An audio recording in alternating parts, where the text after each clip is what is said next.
Welcome back, everybody, to Adrianople. This is our fourth battle in our series about the most consequential battles in history.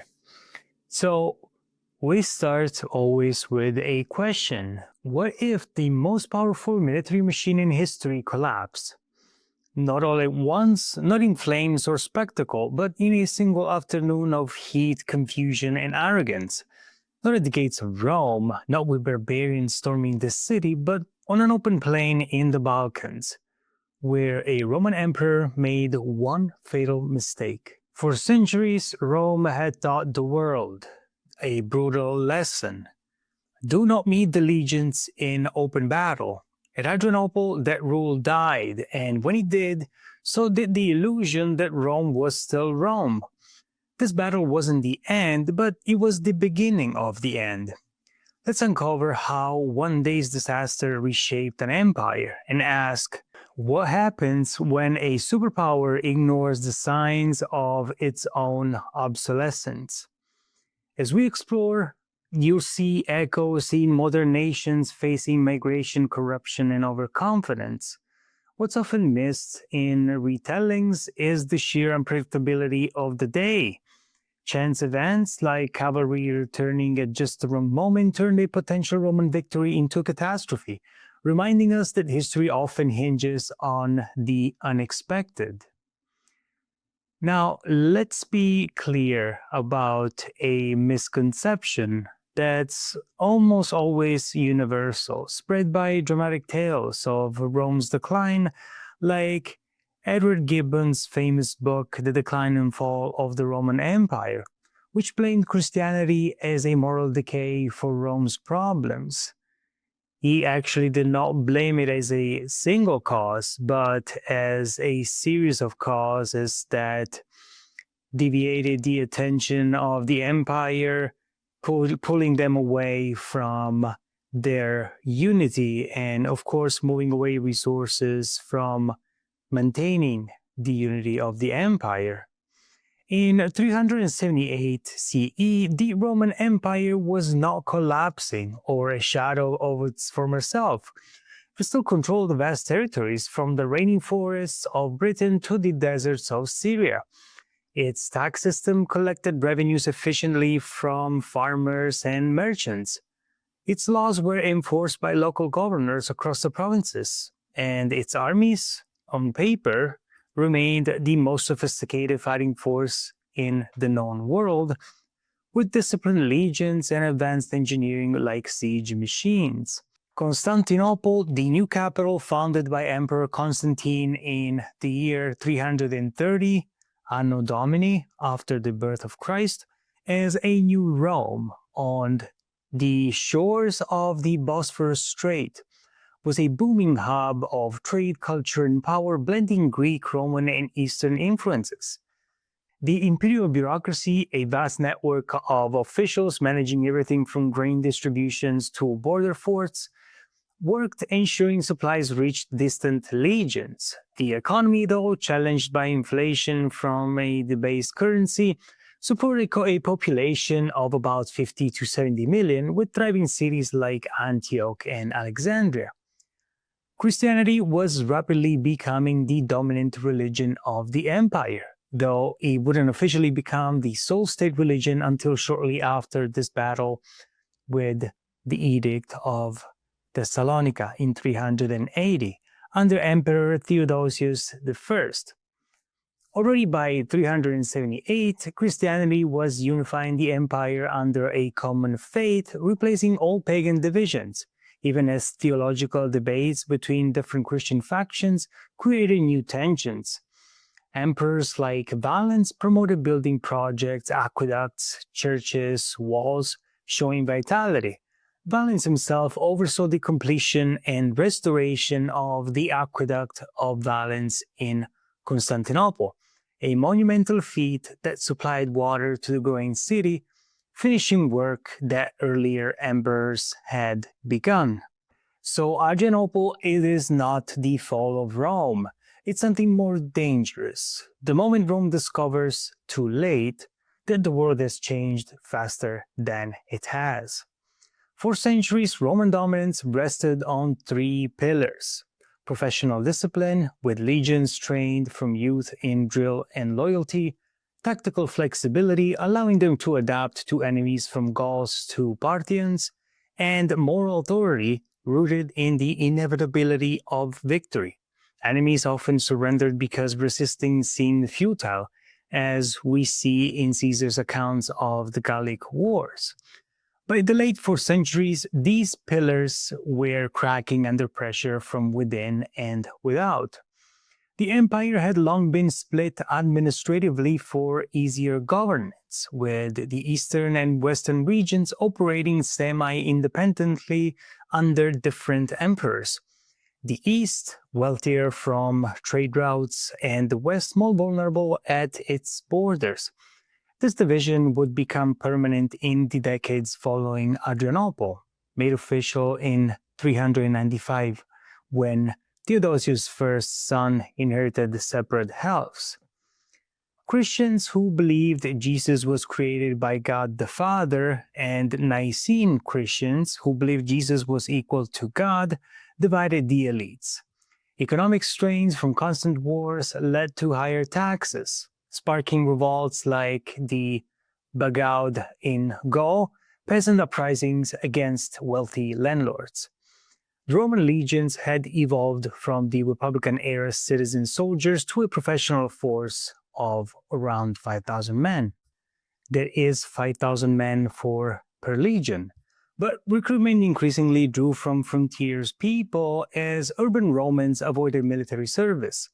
The army was split into two types: the comitatenses, mobile field armies that could march anywhere, and the limitanei, static border troops who stayed in one place. The comitatenses were the elite, and these were the troops Valens would lead. As historian Peter Heder notes in The Fall of the Roman Empire, Rome's power was real, but its foundations were cracking under the weight of migration, corruption, and an outdated military model. Environmental factors such as droughts and poorer harvests in Germanic lands during the 370s made migration pressures worse, pushing tribes like the Goths southward in search of better farmlands. Adrianople didn't happen in a vacuum. It was the spark that ignited existing flaws, showing how even mighty empires can unravel from within when they fail to evolve. Picture this for a moment. A single Roman legionary, the backbone of this empire, marched into battle carrying between 60 and 80 pounds of equipment: chainmail armor, shield, sword, javelin, entrenching tools. 3 days of rations as well. Everything needed to build a camp, fight a battle, and survive behind enemy lines. At Adrianople, Valens would ask these men to march 8 miles in a brutal August heat, wearing all of it. Remember this image, because before the first sword was drawn, before the first arrow flew, the Roman army was already exhausted. Rome's enemies in the late empire were not the organized states of earlier wars, like the disciplined Parthians in the east or the seafaring Carthaginians, as we've seen. They were entire peoples on the move, large-scale migration driven by climate changes causing poorer harvests and overpopulation in Germanic lands, and new threats pushing from the east. The Goths, a group of Germanic tribes divided into branches like the Tervingi, who will later be called the Visigoths, and the Greutungi, later called the Ostrogoths, were not invaders by choice in the story. They were refugees fleeing something terrifying: the Huns. Emerging from the vast Eurasian steppes around the 370s CE, the Huns were nomadic horsemen renowned for their speed, deadly archery from composite bows while riding, and psychological terror tactics: fake retreats to draw attention to the enemies, to draw them out and draw them into ambushes, and brutal treatment of enemies and swift raids that left settlements in ruins. Ammianus Marcellinus, a Roman soldier and historian, writing in the late 4th century, based on eyewitness reports, describes with horror how the Huns burst forth like a whirlwind from the mountains, their sudden appearance shattering the balance among Germanic tribes. The Huns' arrival displaced the Goths, who had lived along the Black Sea and Danube River for generations, farming, trading, and occasionally raiding Roman borders.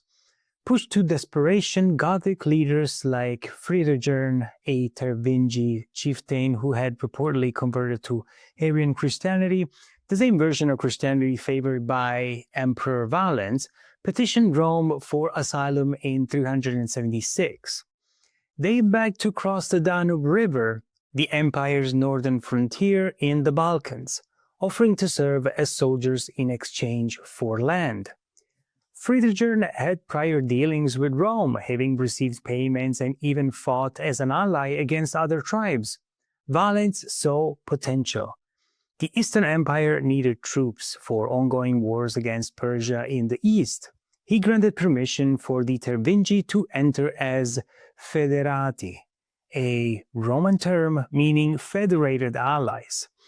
These were semi-autonomous groups settled inside Roman borders who received payments and land in return for military service and loyalty. This wasn't new. Rome had integrated groups like the Franks and Alemanni for centuries to strengthen defenses and populate empty areas. On paper, it was a win-win. The Goths escaped the Huns. Rome gained recruits. Valens even ordered supplies prepared, but in practice it was catastrophic, revealing the empire's administrative weaknesses. The crossing involved tens of thousands. Modern estimates suggest around 80,000 to 100,000, including women and children, though Ammianus exaggerates, Ammianus Marcellinus, as he says innumerable hordes, overwhelming local officials. Many Goths managed to keep their weapons during the crossing, either through smuggling or Roman carelessness, which later allowed them to rearm quickly despite agreements to hand over their weapons. How does an empire turn a potential asset into its undoing? Through the very system that made it great, a vast bureaucracy prone to corruption when stretched thin. Now, let's grasp the true scale of what was happening here. The Gothic crossing of 376 wasn't just an army looking for a fight. It was an entire civilization in motion, somewhere between 80,000 and 200,000 people. So you will see women, children, the elderly, livestock, wagons packed with everything they owned. To put that into modern terms, imagine evacuating a city the size of Salt Lake City. Every person, every possession across a river. In the 4th century, into territory controlled by officials who viewed you as a burden at best and a threat at worst. This wasn't an invasion, it was a humanitarian crisis, and Rome was about to turn it into a catastrophe. The problem wasn't the policy of admitting the Goths, it was the execution that turned a controlled resettlement into a humanitarian and security disaster. Roman frontier officials, far from the imperial court in Constantinople and often more interested in personal gain than state duty, exploited the vulnerable refugees. Ammianus details the abuses with outrage. Commanders like Lupicinus and Maximus sold food at outrageous prices, a loaf of bread for the price of a slave. They provided rotten grain or even dog meat, forcing desperate Goths to trade their weapons, possessions, and even children for survival. Families were separated, dignity stripped, and resentment boiled over. This wasn't isolated corruption. It reflected the deep problems in the late empire. Officials were underpaid, relying on bribes, and the bureaucracy, while efficient for collecting taxes, struggled with sudden crises like mass migration. What began as an orderly crossing devolved into chaos, with Goths arriving disarmed as per agreement, but then rearming from Roman stockpiles of defeated garrisons. By the late 376, the Goths rebelled under Fritigern, uniting tribes through shared anger and reportedly through their Christian faith. Fritigern appealed to Valens for aid as a fellow Arian Christian, but he was ignored. They weren't disorganized barbarians, a dismissive Roman term meaning no Roman speakers, often used to look down on others, but organized war bands with experienced leaders equipped with a mix of Germanic spears, shield, and captured Roman gear. Now, if you recall, the Greeks will call anyone that was not Greek barbarian because they sounded like bar. Well, the Roman inherited this thing, saying like everybody else is a barbarian, we are Romans. In this instance, Roman responses failed. Local forces were overwhelmed by the Goths' mobility, hit-and-run tactics on horseback, avoiding direct battles. Reinforcements from the east were diverted to Persia, where Valens fought the Sassanid Persian kings. Villages burned, supply lines were cut, and the Balkans descended into anarchy as Goths lived off the land, forming a parallel society inside Roman borders. Farming seized the states, trading with locals, but defying imperial authority. In 377, smaller skirmishes like the Battle of the Willows saw Roman forces under generals like Sebastianus score minor victories against Gothic raiding parties. But these only delayed the inevitable. Sebastianus, a cavalry commander, used guerrilla tactics to harass Gothic foragers, but Valens' jealousy of his successes may have influenced later decisions. This wasn't a traditional invasion. It was an implosion triggered by policy failure. As Heather argues, Adrianople's roots lay in the botched integration of the Goths, transforming refugees into rebels and exposing Rome's inability to manage its frontiers with humanity or effectiveness. The revolt spread, drawing more groups like Alans and Cretungi. Valens, distracted by religious persecutions, suppressing Nicene Christians, and court intrigues, underestimated the threat. By 378, the stage was set for a confrontation that will echo through history. But you might wonder, why was corruption so widespread on these frontiers? Why did Roman officials, representatives of the greatest empire on earth, resort to selling dog meat to desperate refugees? Here is a number that explains everything. By the late 4th century, a Roman soldier's pay had lost nearly all its purchasing power. The silver content in Roman currency had collapsed through decades of debasement. Emperors clipping coins to fund wars, inflation spiraling out of control. What once bought a week's food might now buy a single meal.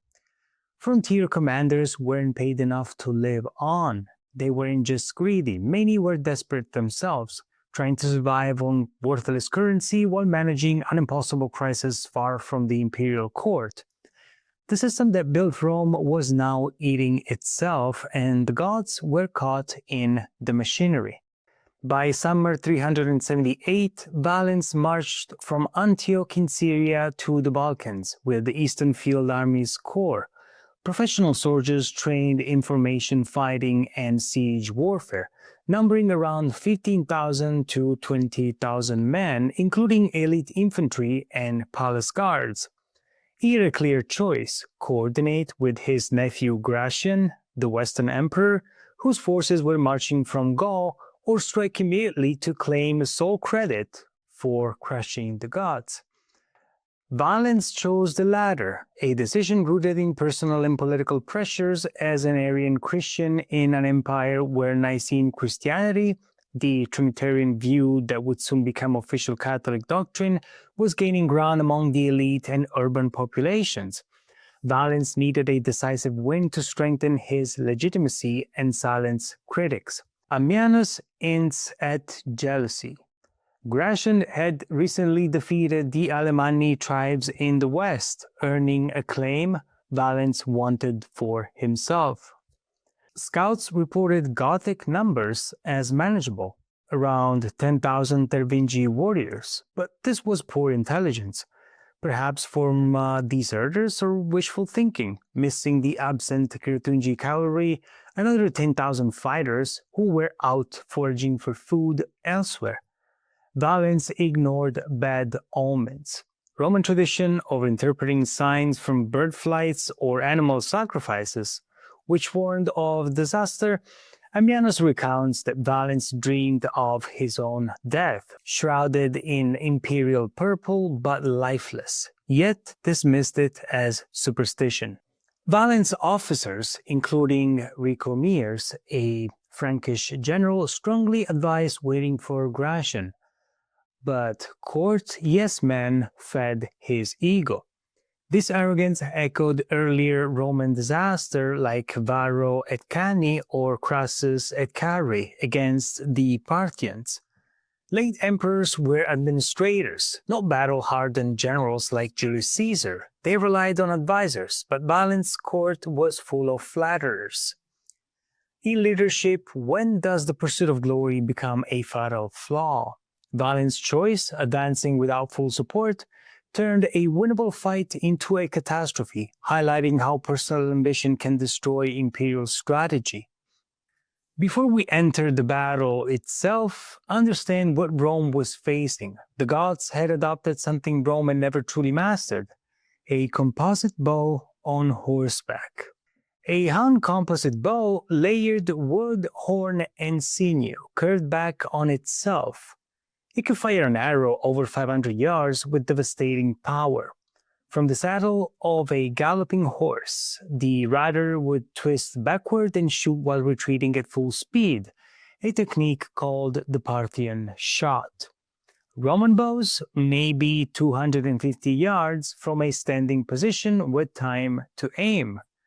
When Gothic cavalry returned from foraging that August afternoon, they brought this technology with them, learned from their Hun enemies, now turned against Rome. The legions were about to face a weapon system they had no answer for. August 9, 378, near Adrianople, modern-day Edirne in Turkey, a key Roman city in Thrace. Valens' army marched 8 miles in brutal summer heat, exhausted from the journey, supplies running low as wagons lagged behind. The troops were tired, hungry, and thirsty, draining their morale before the fight even began. Valens fortified a temporary camp with ditches and ramparts, but impatience overruled caution. The Goths under Fritigern camped in a wagon lager, carts arranged in a circle forming a defensive barrier for their families, with their full force including cavalry that had been out foraging for food. Estimates placed the Goths at around 20,000 total warriors, 10,000 Tervingi infantry plus Cretungi cavalry, reinforced by allies like Alans and even some Huns. Valens attacked without proper scouting, assuming victory. Roman formation, heavy infantry center, legions in chainmail, large rectangular shields, short swords, and throwing javelins, fighting in tight triple file formation, cavalry in the wings, archers in support. But the Gothic cavalry, thousands on heavy horsemen under leaders like Alatius and Samprax, was absent initially, giving false hope. Fighting began with skirmishes. Roman archers and light troops engaged Gothic outposts. Impatience grew. Valens ordered a full assault before all units were ready. The Goths held their lager, using wagons as walls and spears to push back attacks. Roman infantry pushed forward, nearly breaking through to the wagons. Then disaster struck. The Gothic cavalry returned unexpectedly from foraging, charging into the Roman left flank like a thunderstorm. Ammianus describes the chaos. Dust rose in clouds, weapons clashed, the air filled with cries and arrows. The Ostrogoths descended from the mountain like a thunderbolt, surrounding the Romans. The Romans, already exhausted, couldn't maneuver in the press of bodies. The legion center advanced but became isolated, compressed in the heat. Armor became a burden, men dying of thirst under 100 degrees sun. No effective reserves came to stabilize the line. Cavalry wings crumbled. The Goths fought desperately for survival and a new homeland, while Roman soldiers, many recruited from barbarian peoples themselves, lacked the same passion. The Goths surrounded them, turning the battle into a slaughter. Romans fought back to back, but were cut down. Valens fled to a nearby farmhouse with his guards. According to Ammianus' main account, Goths surrounded and burned it, killing everyone inside. Another account suggests he was struck by an arrow while fleeing. His body was never found, a humiliating end for an emperor. Losses were staggering. 2/3 of the Roman army died, around 10,000 to 15,000 men, though some ancient sources inflate this to 40,000, including top officers like Sebastianus. Gothic casualties were lighter. Their mobility was the key. Ammianus compared it to Cannae. Never since the Battle of Cannae has there been such slaughter. While Ammianus was prone to dramatic exaggerations, the comparison underscores the shock this defeat delivered to Roman confidence. Rome had lost battles before. For example, in the battle in the Teutoburg forest in the year 9 AD, wiped out 3 legions but still recovered. Adrianople was different. It proved traditional heavy infantry, once unstoppable in open field battles, was vulnerable to mobile cavalry charges, signaling a gradual shift toward cavalry-dominated warfare that would shape the Middle Ages, though the change wasn't immediate. Barbarians defeated legions head-on, sharing the myth of invincibility, no longer were Romans seen as unbeatable. Worse, replacement was impossible. Late Rome struggled with recruitment as urban citizens avoided service, forcing reliance on taxes to pay professionals or recruit from barbarian peoples. The battle exposed intelligence failures. Valens had no advanced knowledge of where the refugee cavalry was positioned. As Professor Alessandro Barbero notes in The Day of the Barbarians, Adrianople wasn't just a defeat, it was a revelation. The empire's military model was outdated against new threats like mass migration and cavalry warfare. Some modern scholars debate whether Adrianople was as strategically decisive as Ammianus claimed, noting that the Eastern Empire recovered under Theodosius. However, the traditional view remains dominant. This battle fundamentally altered Rome's relationship with the Germanic people, exposing vulnerabilities that would haunt the empire for generations. And here, what made Valens' death so psychologically devastating? The last time a Roman emperor had been killed in battle by foreign enemies was in 53, the year 53 before Christ, when Crassus fell to the Parthians at Cannae. Over 430 years earlier, think about that timeline, from Julius Caesar era to this moment in 378.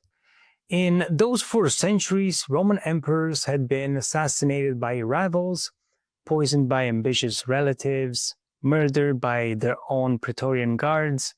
They died of plague, of old age, of suicide, but dying in open combat against the barbarians, against people Rome considered inferior, that simply did not happen until a farmhouse burned in Thrace and an emperor's body was never found. The invincibility wasn't just shattered, it was incinerated. Rome adapted imperfectly. Emperors like Theodosius I, Valens' successor, increased federal settlements. Barbarian groups like Goths given land inside borders for autonomy and military service. This barbarization filled the ranks but eroded control, as leaders like Alaric, a Gothic king trained in Roman armies, gained power. By 382, Theodosius negotiated peace with the Goths, settling them in the Balkans with significant autonomy. But it set dangerous precedents: barbarians as partners, not subjects. Less than 50 years later, Alaric sacked Rome in 410, using knowledge from Adrianople's veterans.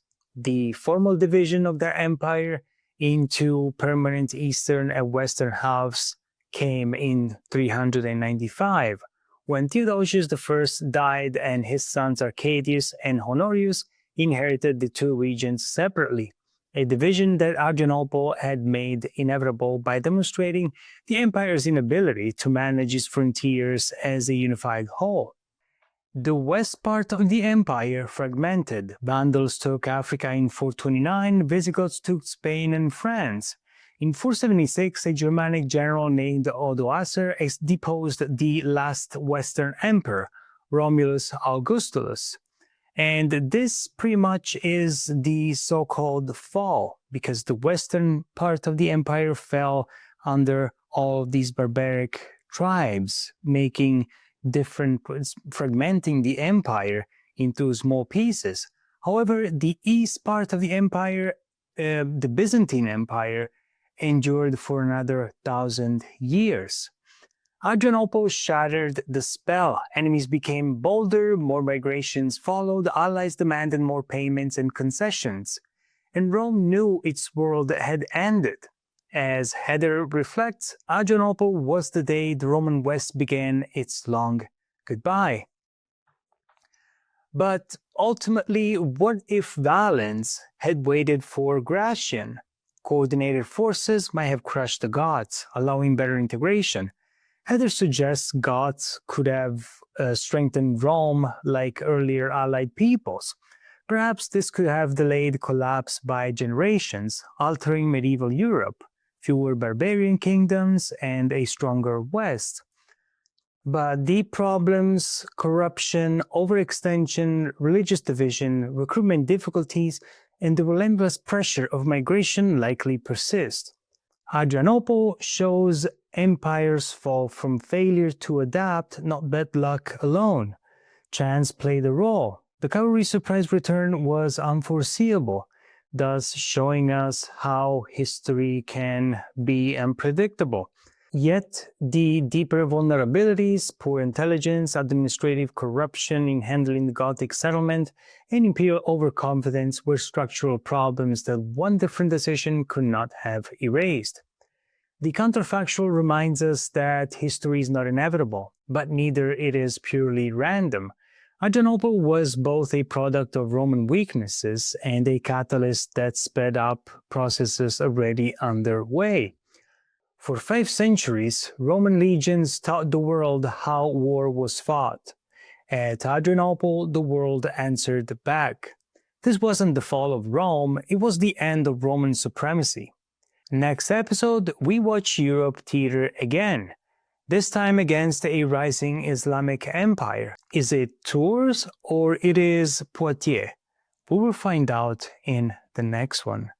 And the question of whether Christendom survives at all. I will see you on the next battlefield.